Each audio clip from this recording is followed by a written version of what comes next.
right, fellow transomers, you know what a transom is, the back of the boat, kind of where you mount your engine. This is one of the kicker motor mounts right here for the 15 First of all, we needed horsepower. to raise the height of the engine up 2 inches minimum. It might need to go more, but minimum right now. So I put a 2-inch piece of this 3/16 by 2-inch stainless steel 304 grade, which is the marine grade of stainless steel. You can see this is all the marine grade stuff here, and there's no rust. There's welding oxidation here, and these little spots here, that's oxidation from welding, but that's another topic. So anyway, I put this on here, of course, cut it to the proper length, clamped it on here just to mock up. Then I drew this onto a pattern because we have to brace this so it doesn't bend forward or bend back. So I made this. Then from that, I laid this out on the stainless steel here, drew it out, and cut it. And voila, I got these. So this one here obviously goes on this side like this and welds into there and braces all of this, see? The other issue we have is the 15 horsepower bent this here. You can see this is bent. And the thing is after it bent, I had these welded in here.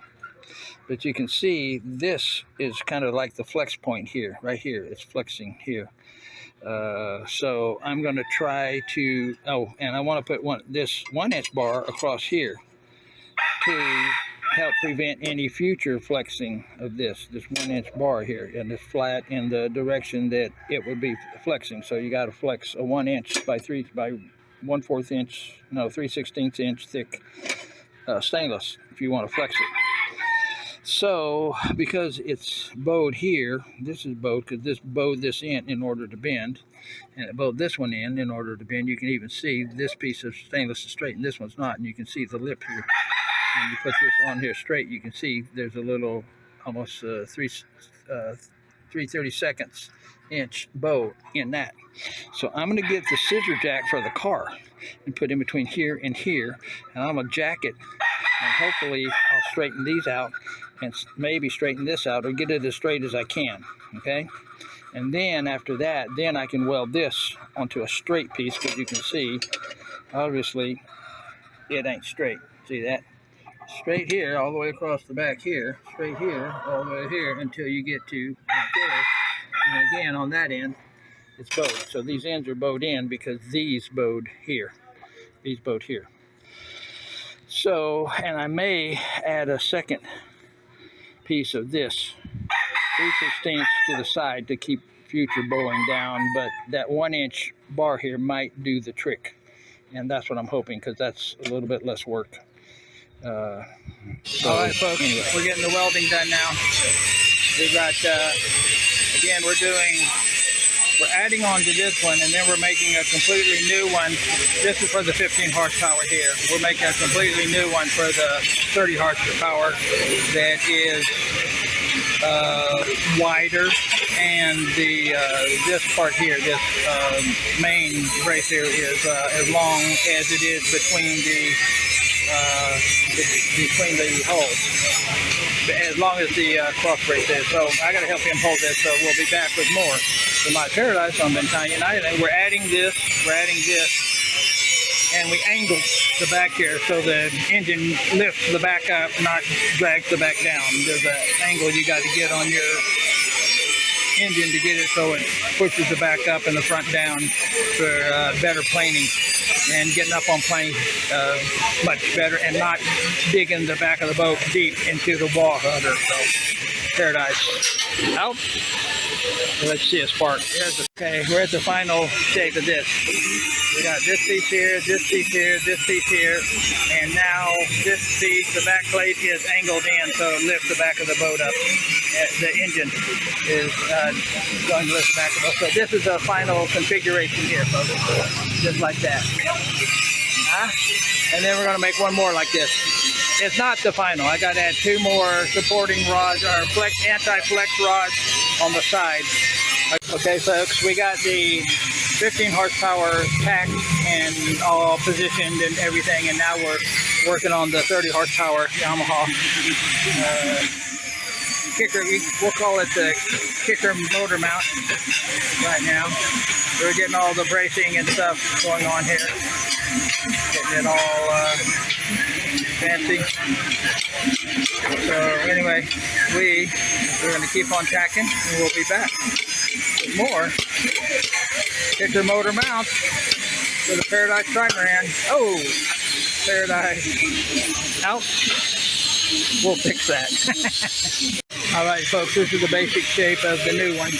I got an additional inch from here to here, from here to here. I added an inch because I don't know if the 30 horsepower needs more room for the little tighten down gadget clamp as this one does. We had a little snafu here. We put this one here. See that hole? It should be up here. We miscalculated. We originally lined this top flat bar up with the end of this, not the inside of this. But we'll just fill it. Yeah. Yeah, right there. Yeah. So we're putting little corner braces in now. And like this is the same thing here. We wanted to put one here, but it gets in the way of the hole. See, the hole there is closer, is right here, and you can't put the corner brace there because it'll block that hole. We might can put it on the inside top though. I'm going to mark one more, and we're going to put it on the inside top. And that should work fine. So let me get busy with that. I got to cut one more of these little 45 corner cookie corners. Paradise out. Alrighty. Now, folks, that we've got the modification made to raise this kicker motor mount 2 inches, we added this back piece here to go up 2 inches more. This is the stainless steel flat bar here. Flat bar that we use, and we welded it on. Then we welded this side piece on, as a support for that. Then we welded this flat bar on to help keep it from flexing this away, because the weight of the engine's there, and the bolts are here. So between here and here, these are like flex points. We also welded a 3/8 inch rod on here because the real flex point was between this 45, which it can't flex here, but it could flex between here and this other angled piece. See this little angled piece here? It was flexing because this from here to here. Okay, everybody, we have marked where we're going to drill the holes in the stainless steel to mount this block of wood, block of mahogany. We cut it off of this piece here, this long piece here, cut off of there. And so it's a 2 inch exactly thick milled piece. I had that custom milled and cut and everything just for this purpose here. So I've got to get busy and drill holes through these, all these here, 4 holes. Okay, I got my pilot holes drilled. See right there, little 2 inch, little 1/8 inch, 3/16, I don't know, millimeters. It's in millimeters, maybe something 64s, I don't know. But anyway, I got those drilled. Drill those. All right, peoples, we have got all the mounting holes drilled to mount this mahogany transom board onto the kicker motor mount that we just made. And again, this kicker motor mount's upside down. It really goes like that. But everything is drilled, as you see. We initially drilled these holes here, all these 4 holes, and then we clamped this on here, and you can see this line here. This is how much sticks above the top. So we put it on there, clamped it with our little clamper thingies here. It's upside down, clamper thingies, like that. And then we used these holes here as pilot holes and drilled right through here and got all of our holes perfectly lined up with this. And so now what we need to do is take this rough wood See, it's all rough and stuff. That rhymes, doesn't it? Rough and stuff. And get these edges off. See these sharp corners and points and stuff. We're going to get this angle grinder, and this wheel here, sanding wheel here, is too smooth. I need a more coarse one, maybe a 60 or 80 grit one, and then I'm going to take all this down and make it nice and smooth. The color. All right, just show you some of the progress I made. And again, I'm using a 40 grit wheel here. Sometimes these will load up with your sawdust and stuff, and depends on probably the moisture in your wood. If it's really dry, it probably won't load up as much, but if it has any moisture in it, it might load up, and then it starts burning. See, like that, it starts burning the wood. Or if you set in it too long, you have to kind of keep a lot of motion going so you don't build up heat. So as you can see, we've got this side pretty smooth here. The grain, see right here, see all this rough stuff? This is where the planer blade isn't that sharp, and it kind of starts chipping the wood instead of slicing the wood. See right here? Hey everybody. All right, we got the grinding done. I went to the store and bought a new grinder bit, a 60, and I got an 80 also somewhere over here. But anyway, I put the 60 on here, and man, the new one wasn't loaded up like the old one. The old one had a lot of loaded, yeah, see like this, see how it loads up? It loads up with the wood and stuff, sticks in there, then it starts burning more. The more this loads up, the more it burns, because you have to set on the spot to get it to grind. So I went and got a new one, 60, and man, it just blew it out. So word to the wise, if you don't want to do a lot of work, start with a pretty healthy sanding bit. All right, folks, we are mixing the epoxy for the waterproofing. Here's our bucket, here's our lacquer thinner, here's our epoxy. I got part A and part B, about a little bit around a palm full, or you can see on the knife maybe that corner with a blob like that on one side. And so that's all we need. That may be too much, probably is too much, but too much is not a problem. That's better than not enough. Bucket, that, brush to paint on with. Oh, by the way, we got it hung up here so that it is easy to paint. You can paint all sides, bottom, top, all that. You can do it all at once. We'll fill these holes.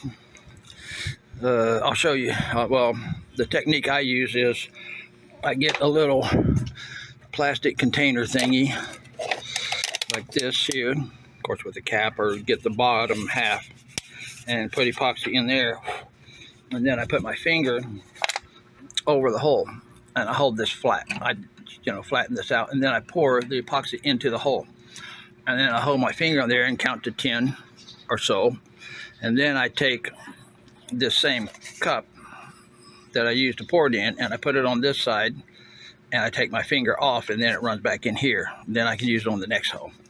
So I just keep that way. It just doesn't run out on the ground and accomplish nothing. So that is my game plan. All right, folks, we got the Star lacquer thinner opened, and we're going to pour it in here. Try not to make a big mess. That's right under the label here, probably right where it says Eastern, about that low right there. That's about how much I put in there for painting all the sides of this multiple times. We got to go through this 3 or 4 times. You want to blather it on a lot, so the more the merrier. It won't hurt, it just increases the barrier. Okay, so now I'm going to scoop this up. I'm going to put it in here, and then I'm going to mix it up. So you want to hold that, honey? Okay, so we scoop all this up like this. Use the other putty knife. It always takes 2 knives, and one of the things is so you don't contaminate your can of epoxy. You start with a clean knife in your part A to get it out of there, and put it on your board, or in this case a tile, and then you Then you use the other knife to get your part B out, and then you start mixing. And after that, it's just whatever. So we got this much in here. So now I just chop it up. Yeah, I'm just chopping this.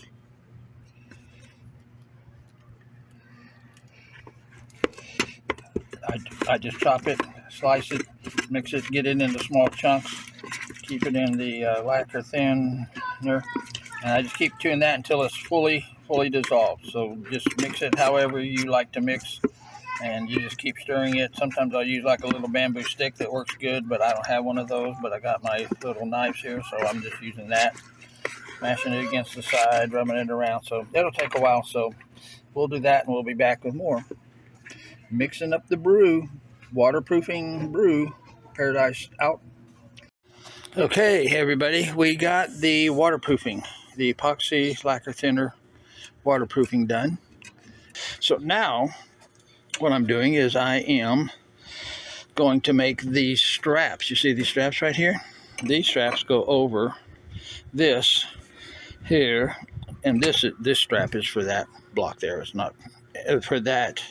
This is the 15 horsepower outboard kicker motor mount. So these go on here, slide on top, and then they line up with that hole there, or this hole here. One of those, yeah, this hole here. You want to, yeah, they line up with this hole here, I think. Yeah, like that. You can see they line up with that hole, and that keeps, if the top tries to crack for some bizarre reason or point in time, this holds that top block of wood so it doesn't just fly off and there goes their engine in the ocean.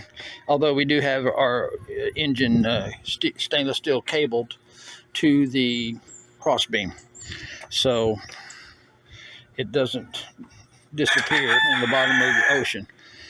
So anyway, I'm just drilling these holes here and here, and what I do now, I've drilled two.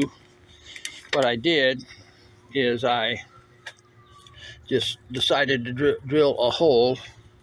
Just got to hang this up here on this thing here. That's my hanger. So I just went up 1 inch and went into the center and drilled this hole. Arbitrary, but it goes on this strap right here. It goes on this bolt right here. So then I put it on the bolt after it was drilled, centered it left and right here, and then I took my drill and went through here and made a little dimple where this hole lines up with that one so that it would be in alignment. And then I took it off, and then where that dimple was, then I drilled my little pilot hole, initial pilot hole here with this bit, and then I went back and drilled the final hole with that one. So now I'm going to take and put this one on here. It's going to go in there like that. So I just slipped that on that bolt there. You can see it, the bolt's coming through there. And then I put this bolt here. Hopefully this thing lines up perfectly. So I got this bolt here. I'm going to push it through. And again, I'm doing things with one hand. Kind of, let's see. Whoa, look at that, folks. Slid right on there. Man, oh man, what a perfect shot that was. Woo. Okay, now I put the nuts on here to hold this thing on. I got all my nuts and stuff here.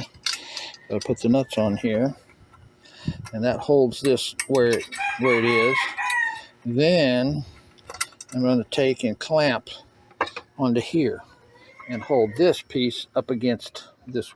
Let me get the camera right. Hold this piece up against this wood, because I have to bend it at this point here to bend it down, and then bend it again down, and so I can drill through these two holes and have this like a U-shaped thing that slides down on here, and everything bolts through.